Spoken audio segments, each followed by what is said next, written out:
Next item is tennis courts / stadium. That's Dr. Skinkis. Mary Ann, I put a letter Dave. or a picture in there, and I gave a picture to the board members. This picture you're going to be working off of.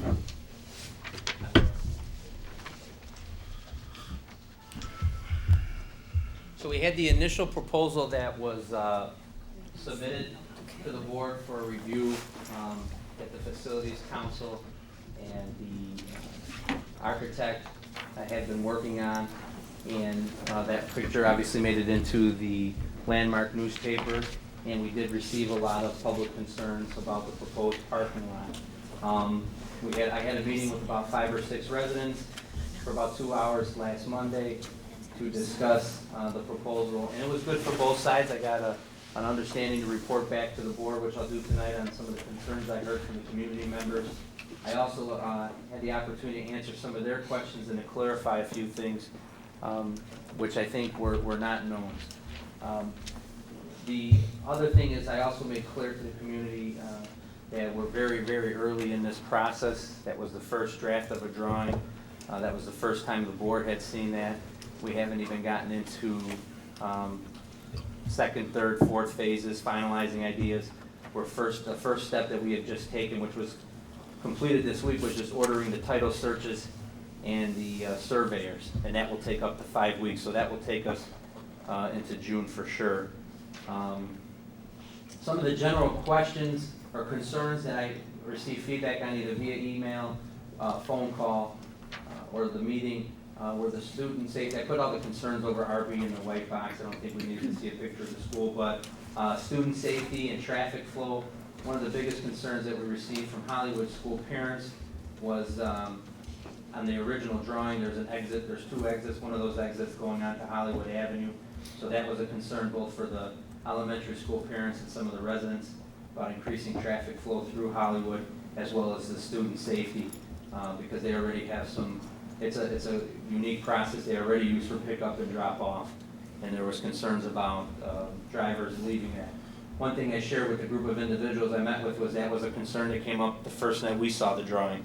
Mr. Gritchen from Riverside brought that up, that he had a concern of seeing an exit or an entrance near the elementary school, and that's where I clarified that this was just the initial draft. The second concern was green space for community use. In this area right here, this is the only piece of land that Riverside Brookfield is our owners of. That is currently where our discus throw is and our shot put throw, and we use this little bit of green space for practice. It is fenced off. Some of the fence is peeled back, but it's technically supposed to be fenced off. The residents were concerned that there are community members that do use that green space to play with their kids, and kids use that as a place to play, and they would be losing that if we paved that. Another question that came up was drainage, local water collection, and flooding impact. There's concerns from some of the residents that live on Hollywood Avenue and on the Brookfield side here, that I think I'm saying this right now, that's a pervious space, and if we go and pave over that and make it an impervious space, that's going to contribute to the water collection, because we'd obviously have to put in sewers, which would just mean the water collection would build up faster for their properties, in impacting their abilities to possibly flood at a lot quicker pace, which are already having some issues with flooding. My response to that, as I put in the letter I put in a board packet that I sent out to all the Hollywood residents, is we also just put in the first notice to the MWRD that we're looking at this project. So one of the phases that would have to happen is MWRD would have to come out and say, first of all, can you pave this, and then if you do want to pave it, here's what you would need to do in regards to sewer and water collection and that stuff. There was a question about, or a comment about life safety versus capital improvements. And I updated a lot of the people that I spoke with over the past 10 days or so about the facility assessment's been on the board's webpage for about 4 or 5 months, and that it's a combination of both the life safety report, which are things we have to get fixed, and then there's some capital improvements. And there was a question saying, with all the items related to life safety, why are we choosing to do some of these capital improvements? And the answer to that is, there's some things like a parking problem would not be considered a life safety issue for the state of, for the ISBE, but the district knows it's an issue for us. So if you're gonna go and fix certain problems, you're gonna try to address other issues or future issues that you've been dealing with. Similar to somebody asked about, when we put the new field turf in before I arrived here under the $66 million project, why didn't they address the bleachers and the track and those things? And I couldn't answer that question, but same thing I'm talking to now. Our warranty's about up with our football stadium, with our turf. And we're also had several issues where our turf was floating because of the lack of drainage underneath the football field. So if we're gonna be tearing down the bleachers and doing demolition all in that area, and we have to resurface the track, it makes sense to also resurface the field and correct the drainage problem so it doesn't deteriorate as fast as it deteriorated from the last project. So that's how there's some correlation between capital improvements and life safety. And finally, the last one was timelines and expectations. Some of the residents were concerned about, although this is in the preliminary stages of the project, it sounds like it's a direction the board and the superintendent definitely want to go in. And I shared with them that right now this is our most realistic option. We have, Mike Welch and I, over the last several months while we were working on this bike path, have met individually with both Cook County Commissioner Tobolski, Superintendent Arnold Randall from the Cook County Forest Preserve District, as well as representatives of the zoo. And we've been working on and proposing a bunch of different options. And at the end of the day, this is the one that came up to be the most realistic and most feasible for the district. One thing that residents didn't truly understand is I think in 2006 there was a promise of a parking garage, and that never came to fruition. And we approached, I did tell them that we did talk about the possibilities of that this past winter when we met with representatives from the Forest Preserve and the zoo. The concern is that all of this land is owned by Cook County, as well as this land over here. The one street that we own right now is, we don't own, excuse me, the Village of Brookfield owns, and we lease $14,000 a year for about these 85 parking spots. We pay $18,000 a year, and it goes up $1,000 a year. It started out, I believe, at $10,000 8 years ago, to use this parking lot just on school days. And this is the infamous gate that gets locked when there's zoo events or when there's conflicts on the weekends, etc. The ball fields are all owned by the County Forest Preserve, and that is why we no longer play home contests, either softball or baseball, because we were having so many issues with either having to cancel games in the middle of the game or move games last minute because it was that's the overflow parking for the zoo. One of the other proposals that we talked about, and also not just the parking garage, but it's the second proposal we discussed, is the zoo has this additional land back here that they use for staff parking in the fall. And what we proposed was, is there a possibility of doing some kind of land swap, which we were informed by the county is not allowed to do land swap under their laws. Is that correct, Mike? Right, there was. So then what we offered was, what if we paved this and did some drainage? We would have to remove some trees and some of these things here where they have extra picnic tables and canister store. So the proposal was to try to make this a parking lot of equal size, equal or greater size to this, so that they can use this for overflow parking and staff parking. And in return for us doing that work or giving them the money to do that work or covering the cost of doing that work, we then would release this and have full control of this lot. That motion was also shut down. So there was some confusion on why when we tried to work with the zoo more, why when we talked to the zoo, we have spent a lot of time talking to the zoo and trying to work with the zoo. I know Commissioner Tobolski cited something specific about not being able, even though we're another public government entity, we cannot build on forest preserve land and then still have control or maintenance. There's I don't want to misquote, but I know there was a reason why we could not build the parking garage in their property and be considered a primary tenant. I also talked again with the zoo just to make sure if there's any ability for a joint venture, and the zoo has no money at this time to participate in a joint venture in regards to a parking garage. So I went off task there a little bit, so that brings us back to the timeline and expectations.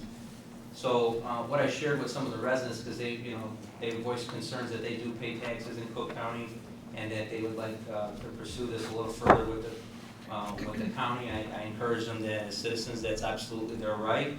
As a superintendent, I'm continuing to work for the Board of Education to investigate and explore and do the necessary steps we need to do with the proposed lot.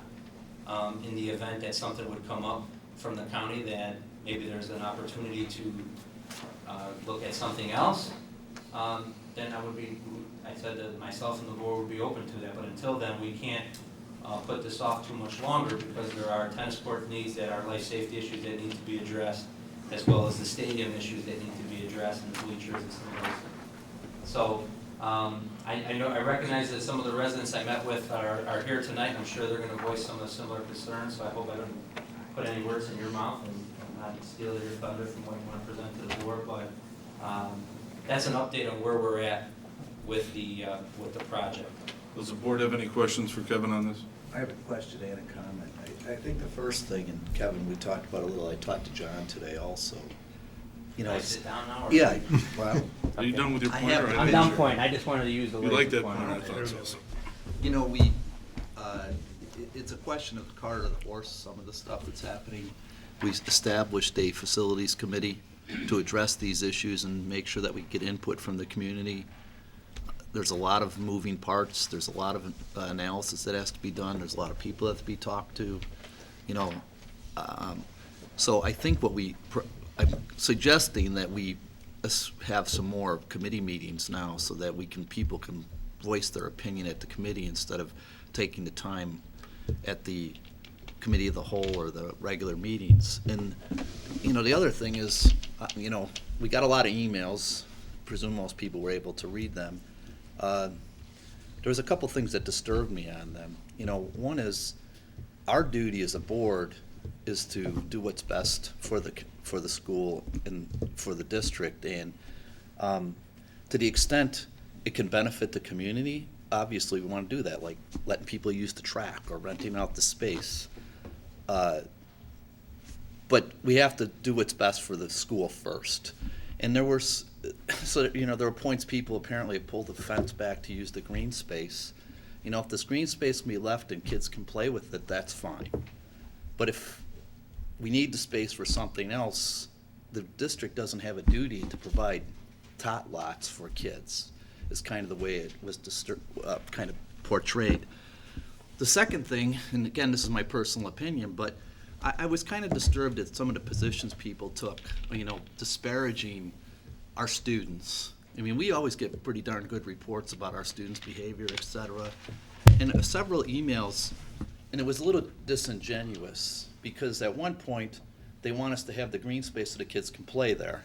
But if we want to use it for parking, now our kids are having sex in cars, they're leaving needles laying around, you know, they're doing all kinds of bad things in this space. And I'm reading this and saying, so if there's a park there, apparently this isn't an issue, it's not disturbing, but if there's a parking there, we have this tremendous issue we have to deal with. And I asked you to check, do we actually, you know, our janitors or our police, we had complaints about these kinds of issues in there, and to your knowledge, No. there's never been a complaint about any of these things. So I would just ask people to, you know, take a step back, understand it's a process, there's a lot of moving pieces, and most importantly, you know, you don't point to, you know, please leave a green space. I listen to a point of, you know, we can't have parking because we have all kinds of bad kids doing bad things next to the parking. It's just a little disconcerting that, you know, we've gotten some positions that way. So I'd ask people to, you know, bring your points, but, you know, please don't try to disparage our students to try to, you know, get your point across, because I don't think it's the best way to do it. Any other questions? Yeah, Kevin, do we believe that the zoo could or would ever take that parking from us that is perpendicular to the practice fields? I mean, I think the community has, Yeah, the contract's got a termination provision. yeah, well, maybe they could choose to not renew it because they're trying to expand. I mean, we have Well- many families who want kids to be able to park. And if the zoo, what would we do if the zoo said, we just need that space? Could they do that? They could. And I think, you know, there was some conflict, there's some discussion. This board knows very well, with attending events, and doing regular meetings that I've reported on. I've worked very hard to build a relationship with the CEO, Dr. Straw, and some of the staff. And for the most part, we have a great working relationship. But we meet regularly with the zoo right before the summer, and we exchange calendars so they have an idea like when our dances are, when our concerts are, and they give us examples of when their blackout dates are, is what they would call it, and that's considered their peak times. So an example of like when we get their blackout dates, it's for the month of April and May. Well, as a high school, we can't shut down for the month of April and May. So, you know, it's no fault to the zoo. They don't know if the weather's going to be great, like it was 2 years ago over spring break, where we were in the 70s in March. They were closing the gate every day. If there's bad weather, sometimes it's open every day. Then there's been some times where I know some of the residents called about or are concerned about is when you come here on a Saturday in February and there's 2 inches of snow on the ground and the gate's still locked. I mean, that's one of the things we're kind of at their mercy of. It's their lot. I think one thing that somewhat gets is forgotten about is that that's really the only land they have to expand in regards to exhibits and some of those things. They're either south or a little bit west of the extra forest preserve property they own. So if you're somebody on their board or thinking about this, you're not going to relinquish land not knowing what you're going to need in 10, 15, or 20 years from now. Especially considered everything's carved in.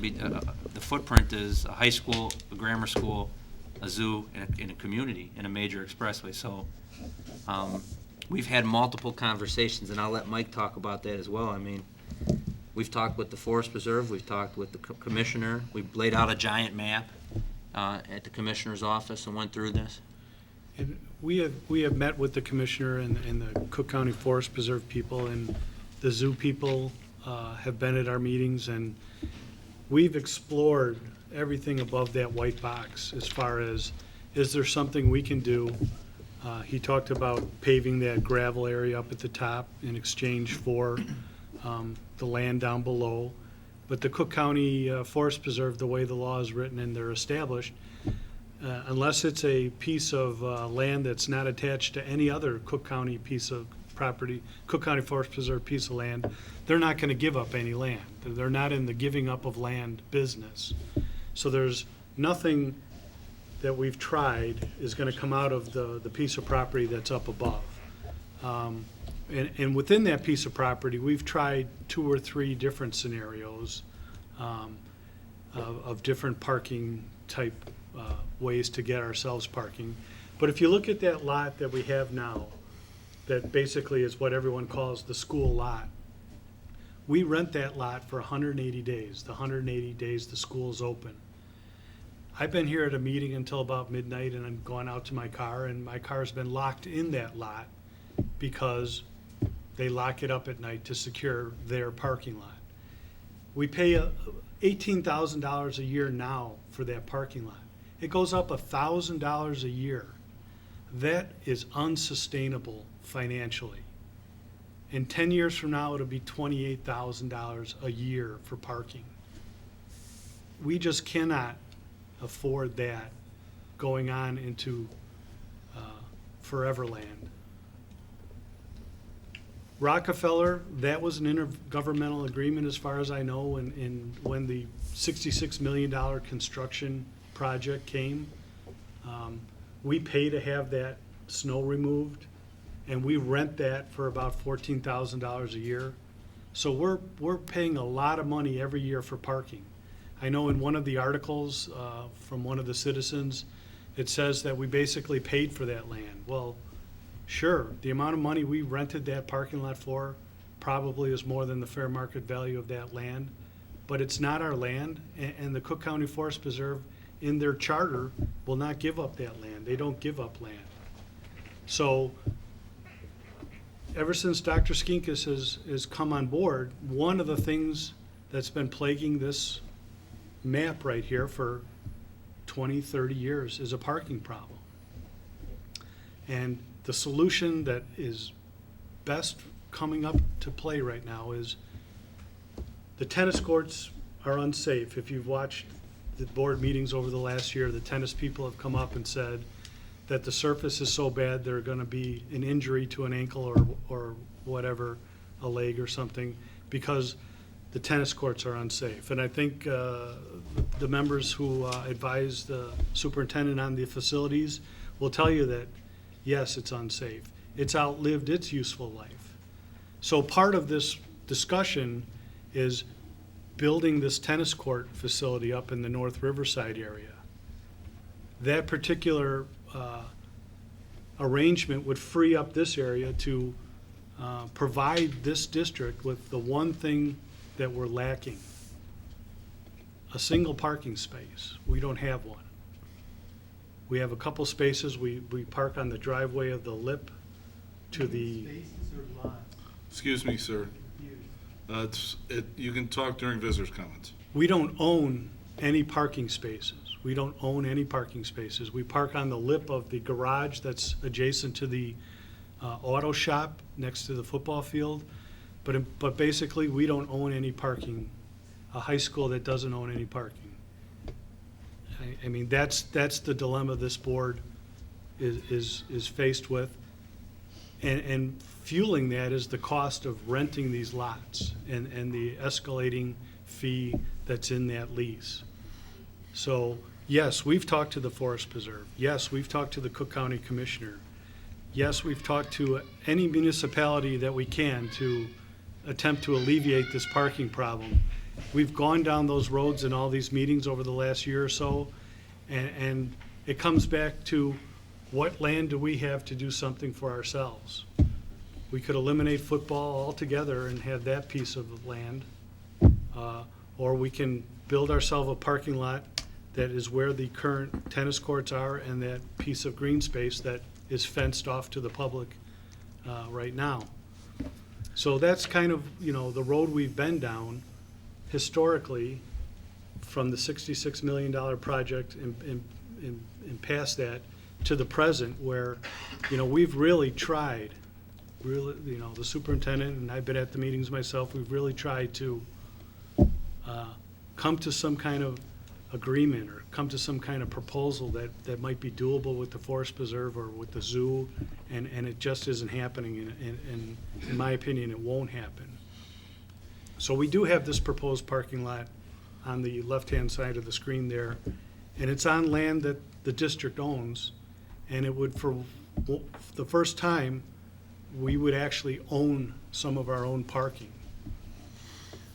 One of the comments that came up in a conversation with a resident this past week, until we truly get those surveys back and the architect has an opportunity to see how many, for example, in the event the board decides to move the parking spaces to North Riverside, or the tennis courts to North Riverside, and build parking spaces or a parking lot where the tennis courts are and on some of that green space. But one thing we don't know yet is exactly how much of that green space we would need.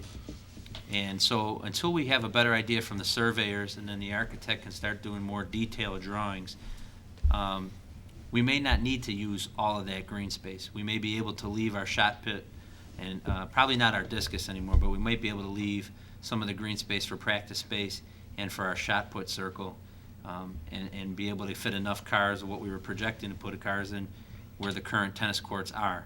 And that would not impact necessarily water collection, because those are already attached to the sewer system and already have drainage on them. But we're so early in the process, we don't know exactly how much space or how many cars we can hold there. And if we were able to save our shot put area, that would be a big win for us. Because we would have to, that's one less thing we have to look to relocate. But until we get those surveys and are able to do some more detailed projections and drawings, we won't be able to answer those questions. And Any other board members? we still need to figure out where our property boundaries are in the official county documents. It may be that we actually own the land that Hollywood School is on. But until we get all that done, we need to do all this pre-planning before we can actually move forward in any way.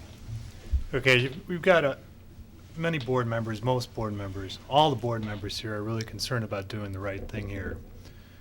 We've had a resource constraint with the land for as long as, I went here in '75, so do the math, or started here in 75. So we finally have something that we can use to, in a sense, even trade with the zoo to get better use of the facility that we rent from them now. So this is a positive thing for anybody that comes to this high school. And as Mike mentioned, things aren't happening right now.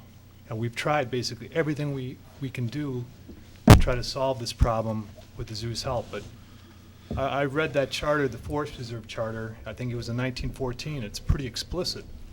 The Forest Preserve cannot sell land. It's state legislature code and all that stuff. It just won't happen. So there's no easy solution here. But I can guarantee you, I care about this a lot. Tim Walsh on the Facilities Committee, we care about this. Mike Walsh obviously cares about it. The whole board cares about this. We want to do the right thing. We want to do the right thing for the school. We want to do the right thing for Hollywood, for Brookfield, for the zoo. We want to be good neighbors. We're going to work together and come up with an optimal solution here. So I think what people need to do is just stand back, let us do our job, let Kevin lead us here, and we'll come up to an optimal solution and take input from everybody before any decisions are made. Anybody else? I do think that because of the attention given to this, that I think that we should do a committee of the whole public hearing if we're going to do something like that, instead of just a committee public hearing. So just think about that. We still have more information to pick up, but something that we might want to look at going forward. But if there was a facility committee, I don't believe we have one now. Yeah, we Yeah, we do. We did because they asked to used to put have- me on as the Yeah. third member. Right, Okay. So- But those would be open, right. so you wouldn't need to do what you All I'm saying, just think about it, just going forward.